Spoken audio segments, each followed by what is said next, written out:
HOA demolished my dream mansion over a simple fee, and I erased their district from the map. You think they're just a group of old people enforcing rules, right? But what happens when a simple fee turns into a battle for everything you've worked for? I followed every rule, paid every fee, but they weren't done with me yet. And the worst part? They didn't even see it coming. What did I do next? Welcome to HOA Secrets Uncovered. I'm Mark, and today I've got a story that will make you rethink every rule your HOA tries to enforce. I live in the quiet suburbs, but it wasn't always so peaceful. I used to dream about a perfect mansion until the HOA decided to destroy it.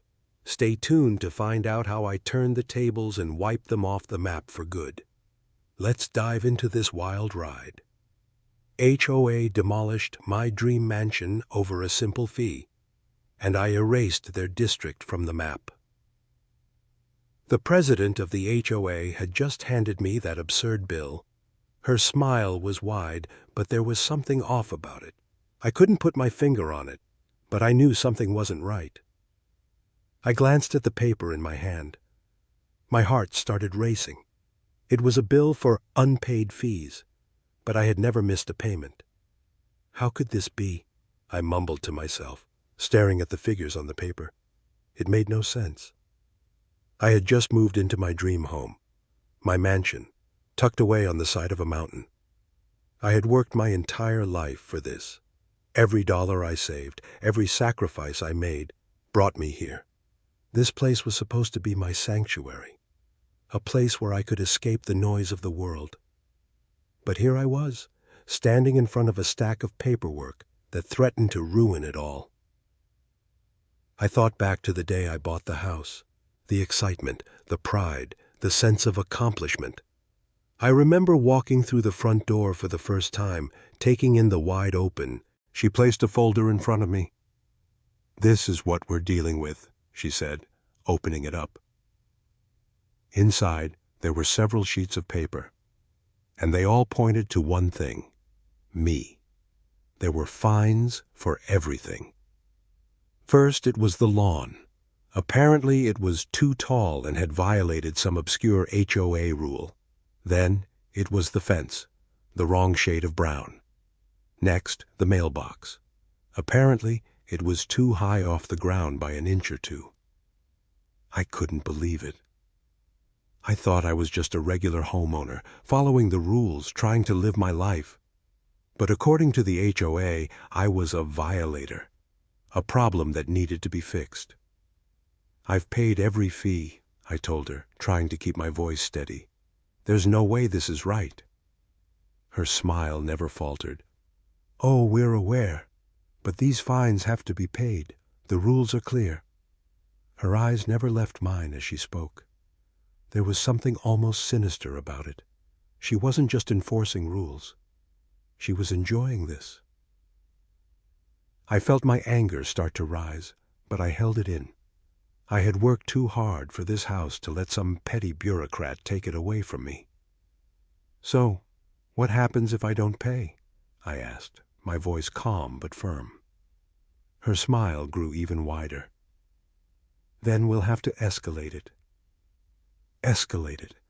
I was confused. Was this some sort of joke?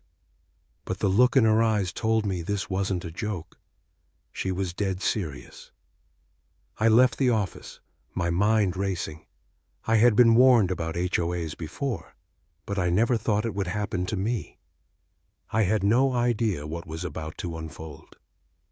Would this be the beginning of a war between me and the HOA? Or would I back down, let them have their way? I drove to the HOA office the next day. The president was there, smiling at me as if everything was fine. I couldn't shake the feeling that I was being played.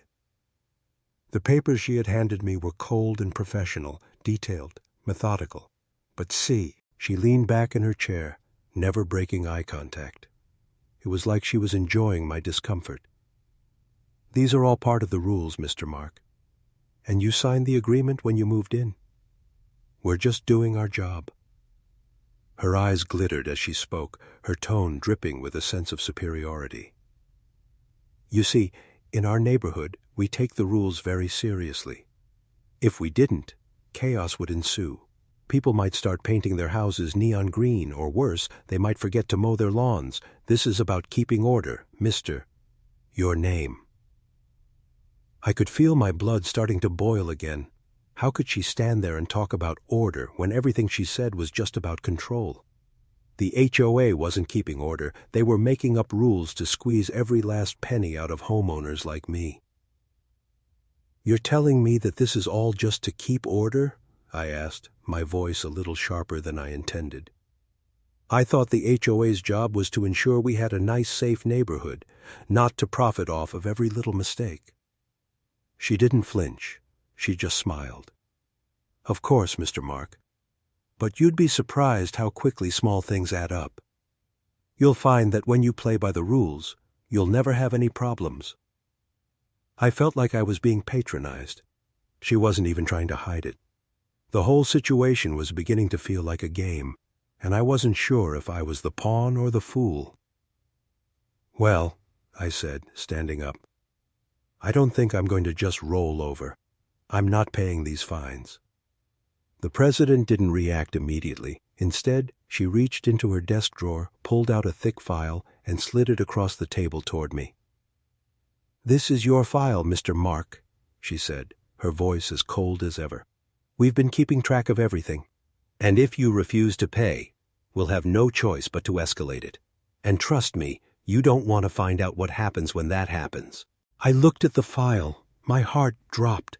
This wasn't just about a few fines. This was about them having a complete record of every move I made, every little detail about my house, about my life. I'll pay what I owe, I said, forcing myself to stay calm. But these extra charges are ridiculous. And if you think I'm just going to sit here while you bully me, you're wrong. She smiled again, this time more slowly, as if savoring the moment. We'll see, Mr. Your name. We'll see. I walked out of that office with a sense of unease crawling up my spine. She had said exactly what I needed to hear to know this wasn't just about the money. This was about power. And I wasn't going to let her have it. As I drove back home, I started to think about all the things she had said. The fines, the rules, the way she had smiled like it was all part of some twisted game. What kind of person gets off on this kind of power trip? And that's when I realized I wasn't the only one. I wasn't the only one who had to deal with this corrupt system. I wasn't the only one who was being pushed to the brink by a group of people who thought they could control everything. But the more I thought about it, the more determined I became. I wasn't going to let her, or the HOA, win. How would you deal with an HOA president who's this smug and overconfident? Would you stand up to her, or would you let her walk all over you? Let me know in the comments below. I paid the fee, but it didn't end there. I thought I could just follow the rules, pay my dues, and everything would go back to normal. The HOA had given me that first bill, I paid it, and I thought that was the end of it. But as the days went by, I couldn't shake the feeling that I was only scratching the surface of something much bigger, much more sinister. Then one morning, I woke up to find yet another envelope from the HOA in my mailbox. I ripped it open, my heart sinking when I saw the familiar logo at the top. This wasn't just a bill. It was another fine. For my lawn. I stared at the letter in disbelief. Your lawn is over the allowed height limit, it said. $200 fine for noncompliance. I felt my stomach churn. My lawn was fine. I had spent hours getting it perfect, well trimmed, well kept. It wasn't too tall. It wasn't too short. It was a damn lawn. I walked out the front door, looking out at my yard. The grass was green. It was neat. It was exactly how it was supposed to be. The violation didn't make any sense. I'd had the lawn professionally mowed just last week. There were no weeds. The edges were sharp and clean. I stepped closer, running my hand along the grass, looking for anything that could possibly be wrong. Maybe it was an inch too tall. Maybe some part of it was just a little out of place. But nothing. I looked up at the house across the street. The neighbor's lawn? It was unkempt. The grass was starting to turn brown. The edges were uneven, and there was even a patch of weeds growing in the corner. But somehow, that lawn was fine. No fine. Why was my perfect lawn being fined while theirs was clearly a mess? I marched back inside and pulled up the HOA rules on my computer. I started scrolling through the pages, looking for any mention of lawn height. There it was, Rule 32A. Lawn height must not exceed 3.5 inches, and any grass growing above this height will result in a fine. But my lawn wasn't that tall. I grabbed my measuring tape and went outside again. I measured the grass. It came in at 3.25 inches. I felt a fire in my chest. I had followed the rules. I had done everything they asked, and still they were fining me. I sat down at my desk, fuming. How was this even possible? How could? And they just make up rules like this, impose fines for things that didn't even exist? I had no choice but to call the HOA office. The same receptionist answered the phone. "Hello, this is Mark from the HOA office. How can I help you?" "Hi, I just received a fine for my lawn," I said, trying to keep my voice steady. "But there's no way my lawn is too tall. I measured it myself. It's well within the limit." "Oh, I see," she said, her tone dripping with disinterest. "Well, Mr. Mark, that's the fine. You can either pay it or we can schedule an inspection." "Inspection? What do you mean by inspection?" I asked. "The HOA inspector will come out and check your lawn," she said, as if this were a perfectly normal part of life. "If it's not up to our standards, we'll charge you additional fees. You'll be liable for the cost of the inspection as well." "Additional fees?" I echoed. "I just paid a fine for something that doesn't even exist. This is insane." She didn't respond immediately. When she did, her tone was calm. Too calm. "Well, those are the rules, Mr. Mark. You'll have to follow them." I hung up the phone, feeling a sense of defeat wash over me. But I wasn't going to just give up. I wasn't going to let them bully me into submission. I wasn't the kind of person who would let a corrupt system walk all over me. That's when it hit me. The HOA wasn't just about enforcing rules. They were finding ways to make money off of every homeowner, every small infraction. It wasn't about order or community. It was about control and profit. I knew that if I didn't take a stand now, they would continue to find new ways to drain me dry. The next day, I sent an email to the HOA president. I laid out everything. I explained how my lawn was perfectly within the limit, how the fine was completely unjustified. I demanded an explanation. I knew this wasn't going to end here. This wasn't a simple misunderstanding. This was part of a bigger plan, a plan to use their power to break me down. But I wasn't backing down. I had made up my mind. I was going to fight. I started to realize the HOA wasn't just enforcing rules. They were making up new ones just to punish me. The moment I hit send on that email to the HOA president, I knew things were only going to escalate. I had no idea how or when, but I could feel it coming. This wasn't just a small issue anymore. It was a war. And in this war, the HOA had all the power. The response came 2 days later. It was short, to the point, and exactly what I had expected. "You are in violation of multiple community guidelines. Please schedule an inspection for your lawn, or we will begin additional penalties." I read it over and over again, trying to make sense of it. Additional penalties? What the hell did that mean? I knew right then I had crossed a line, and they weren't going to stop until they crushed me. I tried to shake off the anxiety that was creeping in. I had a decision to make. I could go down the path of paying whatever they threw at me, just keep my head down, pay the fines, and hope this would all go away. Or I could take a stand. But the more I thought about it, the more I realized this wasn't about one rule or one fine. This was about my rights. This was about principle. The next week, a notice arrived. Another fine. This time, it was for my driveway. I couldn't believe it. A fine for a driveway? How could I possibly be violating anything there? I went outside, checking it over, looking for anything that could be out of place. And there it was. The HOA claimed my driveway was too cracked and that it needed to be repaired immediately. I had never even noticed the crack they were talking about. It was barely noticeable, a small line in the core, near of the driveway that had appeared over time. But the HOA wasn't interested in my reasons. They didn't care that it was barely visible, barely worth mentioning. They saw an opportunity. They saw a chance to charge me more. I couldn't take it anymore. I was fed up. I called a lawyer, a family friend who had dealt with a few HOA issues in the past. HOAs are tricky, he said after I explained everything to him. They don't play fair. They have deep pockets and a lot of time to waste.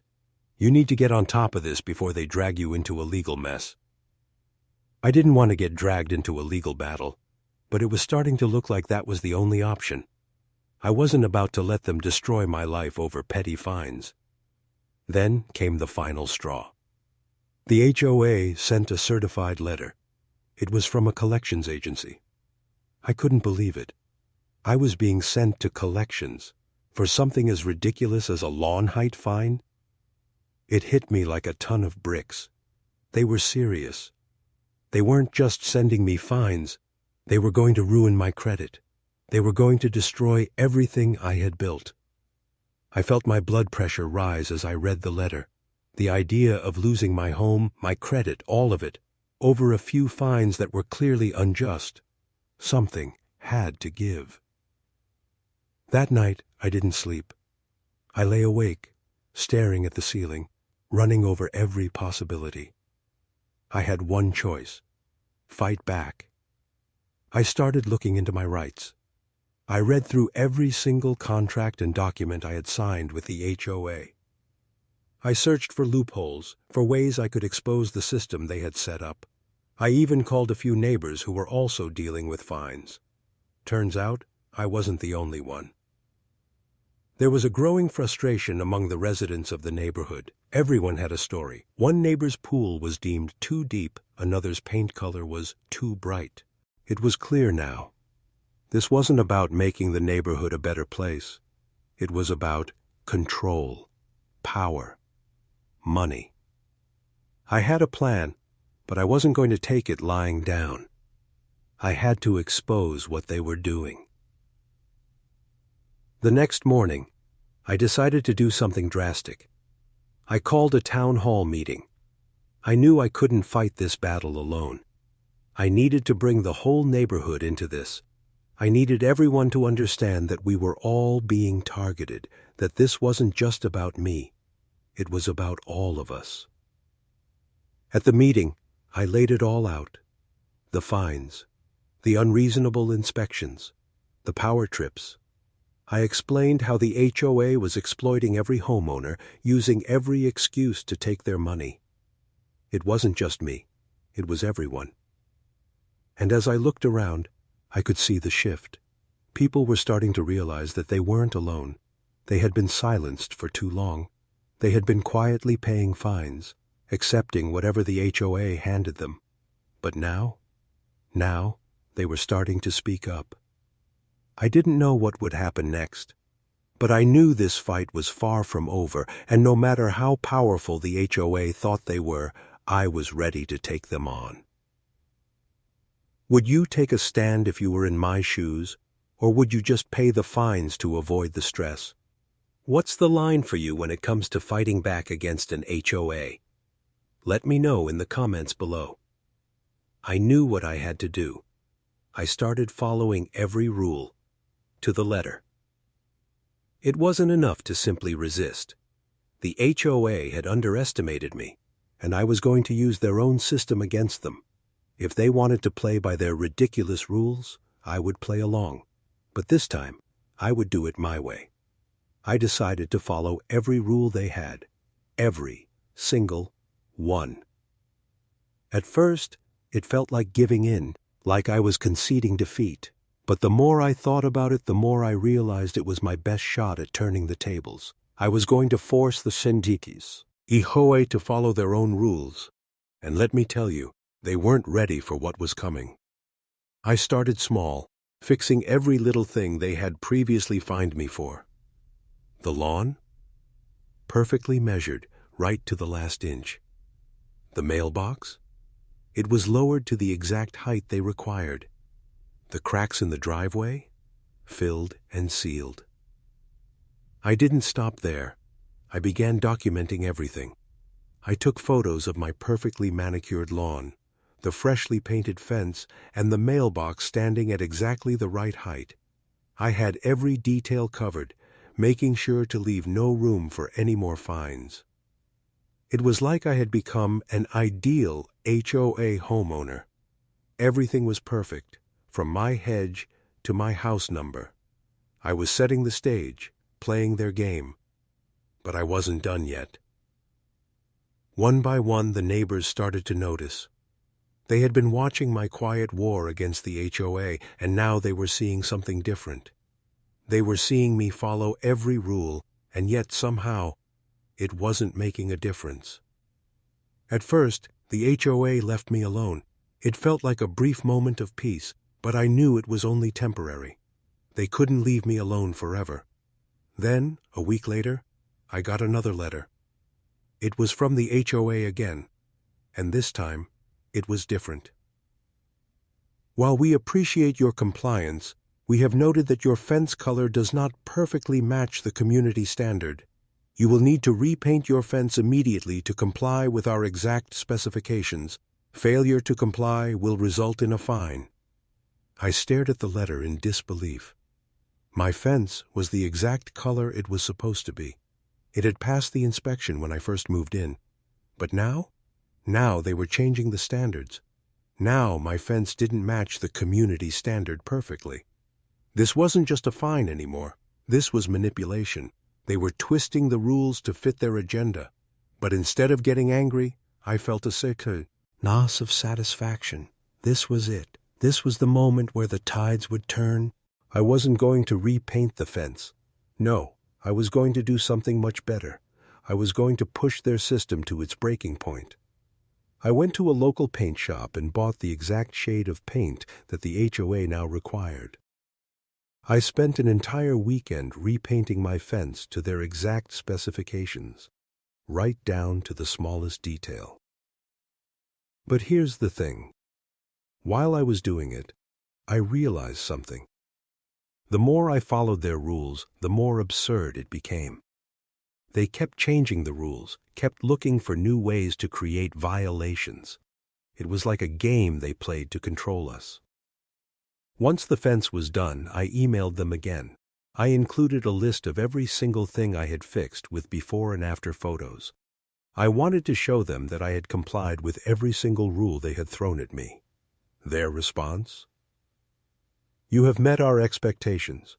However, you are still required to maintain these standards continuously. Any future violations will result in penalties. What did that even mean? They were telling me that no matter what I did, there would always be a reason to fine me. At that moment, I knew exactly what I had to do.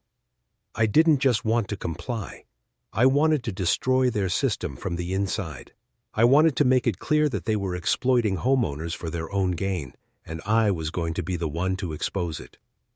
So, I started rallying the neighbors. I knew I wasn't the only one being mistreated by the HOA. I reached out to a few people, starting with the ones who had been fined for even the smallest infractions, people who had been quietly paying their fines, afraid to speak up. I showed them what I was doing, and one by one, they started to join me. We started taking collective action, sending the HOA a flood of complaints. Every small issue was brought to light. The mailbox height restrictions, the ridiculous lawn regulations, the absurd fines for mécanismes or violations. We were all following the rules to the letter, and yet they still found something to fine us for. It wasn't long before the HOA board started to panic. They didn't know what to do. We were following their rules perfectly, and they were looking more and more ridiculous with every complaint we sent. That's when I made my move. I went to the town hall meeting, armed with my stack of evidence, photos, emails, and complaints from every neighbor who had been affected by the HOA. I laid it all out on the table, and the reaction from the board was priceless. They were cornered. They had no answers. They had nothing to defend themselves with. And in that moment, I realized this was my victory. I had turned the system against them. I had made the HOA look like the petty, corrupt organization it truly was. But I wasn't done yet. I still had one last card to play. Then, things started to unravel. The other homeowners saw what was happening. I had expected the HOA to come after me with all they had, but what I didn't see coming was the way the neighborhood began to shift. At first, it was just me, one person fighting against an unstoppable machine. But as I kept pushing back, as I kept documenting every violation and exposing their absurd rules, something amazing started to happen. One by one, neighbors began to take notice. They started to question the fines they were paying. They started to wonder if the HOA was really working in their best interests, or if they were just being used as cash cows. The first one to approach me was Mrs. Callahan, the elderly woman who lived next door. She had been living there longer than anyone else and had been paying fines for unsightly flower beds for years. "I've had enough," she said one afternoon, sitting down beside me on my porch. Her voice was steady but filled with frustration. "I don't know how you've done it, but you've opened my eyes. I can't keep letting them walk all over me." Her words were the spark. Soon after, I found out that other neighbors were feeling the same way. Mark and Jenny from across the street, who had always paid their fines without question, started looking over their paperwork, realizing that they too were being unfairly targeted. But the real turning point came when I got a call from Greg, the guy who lived 3 houses down. He had been fined for excessive vehicle storage, even though his 2 cars were parked in his own driveway. "I'm done," Greg said over the phone. "I'm ready to fight with you. This is crazy." And that's when the real magic happened. It wasn't just me anymore. It was all of us. We formed a coalition of homeowners who were tired of the same old treatment. Together, we started sharing stories, comparing fines, and exposing the inconsistencies in the HOA's system.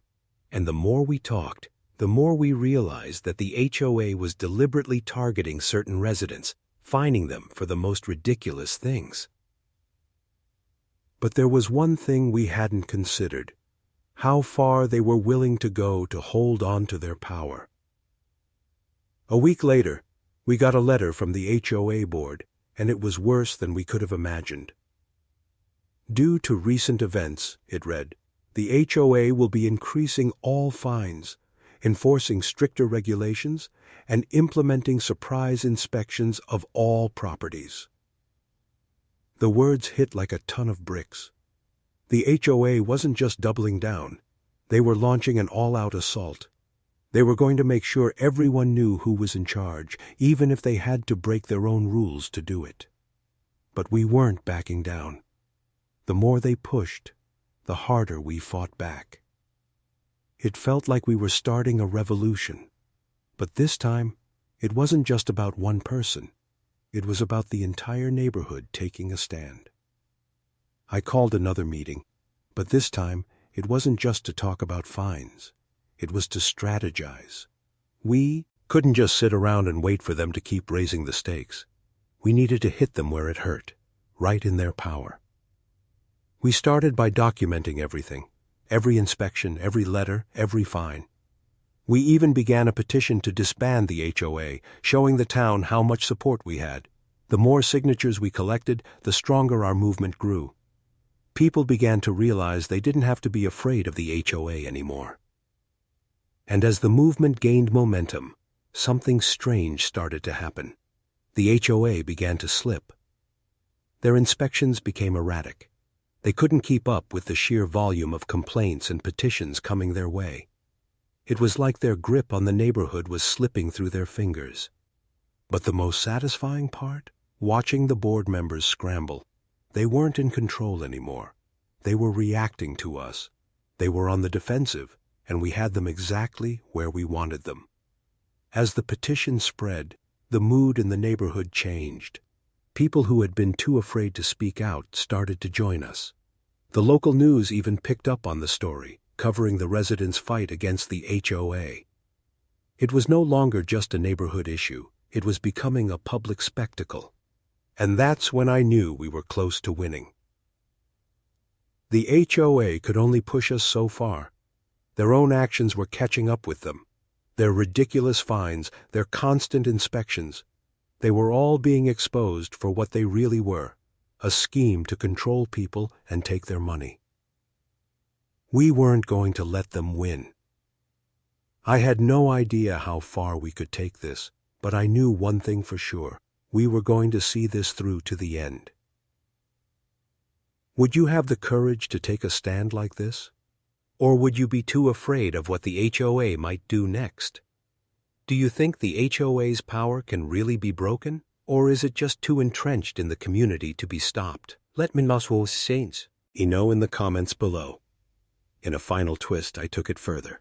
The neighborhood was united now, a force of people who were done with the HOA's stranglehold. We had collected petitions, we had exposed their corrupt practices, and we had them on the ropes.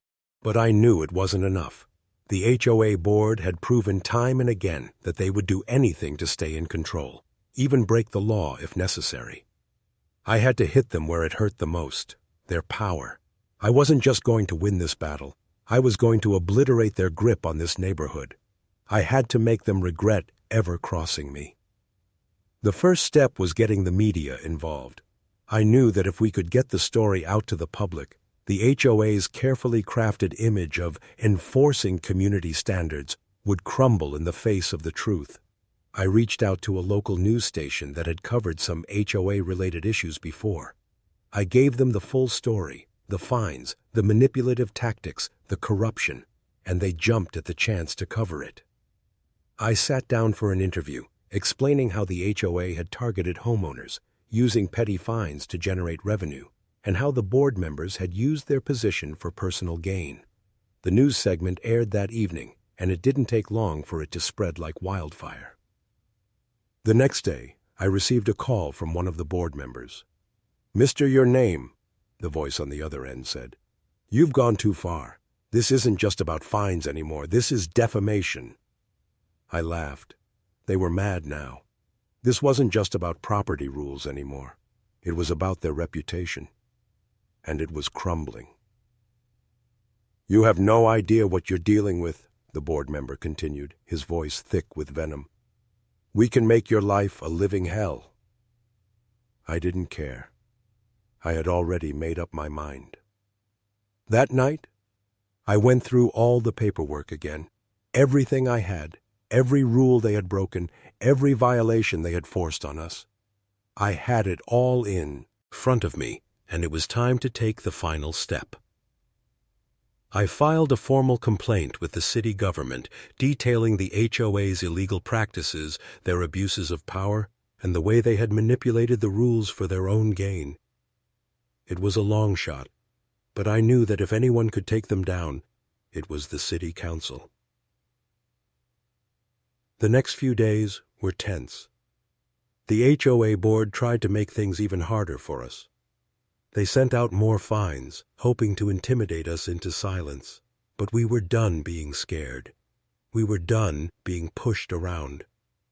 I wasn't just fighting for my own house anymore. I was fighting for every single homeowner who had ever been forced to pay ridiculous fines for things they didn't deserve. Then, the city council finally responded. They agreed to review the case. They launched a full investigation into the HOA's practices, and within weeks, the truth came out. The board members had been pocketing fines for years, using their position to increase their own profits. They were also guilty of manipulating the bylaws to enforce illegal fines. It was a victory, a huge one. But I wasn't done yet. The city council didn't just stop with a slap on the wrist. They voted to disband the HOA altogether. The community voted to have their district dissolved, and just like that, the HOA was no more. The final blow came when the city took control of the property management. No more fines, no more ridiculous rules. The neighborhood was free. I stood on my porch, looking around at the peaceful neighborhood that was finally free from the clutches of the HOA. It was a strange feeling, knowing that the fight was over, but at the same time, it felt incredible. For the first time in a long time, I could breathe. And as I looked down the street, I saw my neighbors out on their lawns, smiling, laughing, no longer worried about the next inspection or the next fine.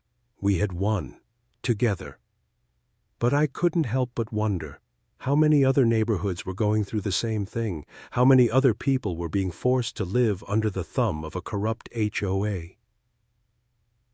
I realized then that this wasn't just about me. It wasn't just about this neighborhood.